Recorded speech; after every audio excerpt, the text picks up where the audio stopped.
Hey everyone, it's June 24th of 2016, which means that I am officially 1 year benzo free. So I thought I'd just give you a quick update.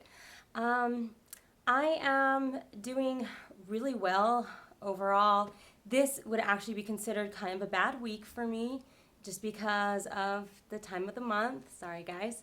And, I'm still sleeping fairly decent. A lot of the time I sleep 7 to 8 hours a night. When I'm not doing well, I'll get less sleep, maybe more like 5.5 or 6.5. But in general, I sleep well. Um, I do still deal with some of the face pain and that weird kind of pain, and I do still deal with pain in my lower back and my pelvis, some of which I think is because I had an interaction with taking a quinolone antibiotic. A lot of that started then as well. I am still dealing with anxiety. I didn't really have this kind of anxiety before I started. I mean, I had normal anxiety, but I didn't have like panic attacks or stuff like I still get now. But it's pretty manageable, and I've learned a lot of techniques to manage that. I do still get the choking sensation at times, and I do still get some disorientation, particularly certain mornings. I'll get even a little bit of derealization at times, and some depression here and there. And I know that sounds like this huge long list of, oh, that's terrible, but in comparison to how I used to be, it's not even close.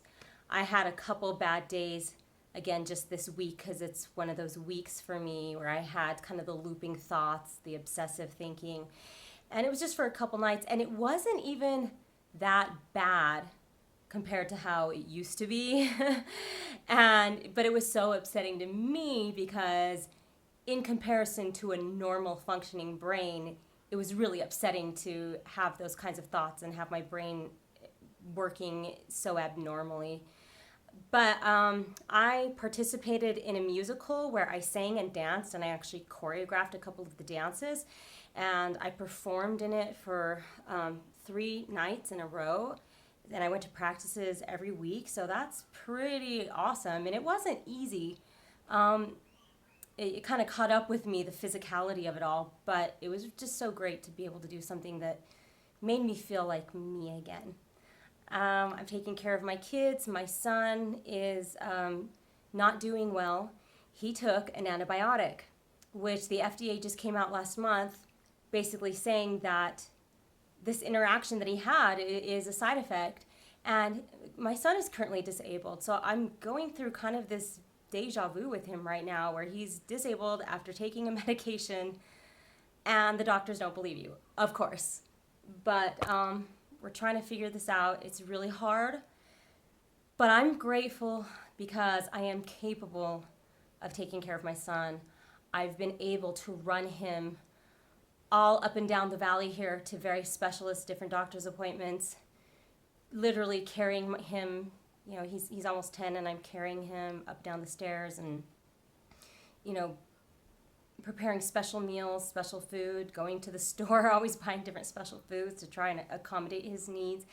And I'm able to take care of him and my daughter. I'm able to be a wife again. My sense of humor's been coming back more and more. My husband just keeps commenting week after week how I'm more me than I have been in years. So I just thought that I would just share that with you guys, give you some hope that things do get better, that I have been doing things. I have been doing supplements, which have really helped. Some of them made a huge difference. I talk in my video about how my diet change made a huge difference. I am doing some hormone therapy, some natural bioidentical hormone therapy, just because the one thing I couldn't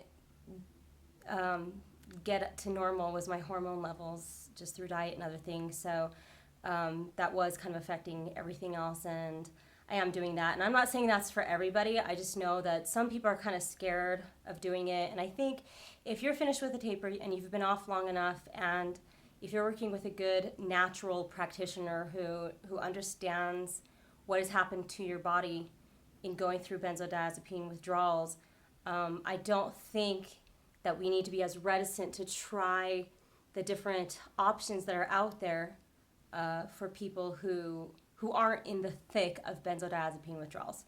Just accepting that that we are healing, that we are changing, and constantly being willing to try new things, so as not to hold ourselves back really from full recovery, I think is really important, and I hope that you guys can see it that way too. All right, we will talk to you guys later.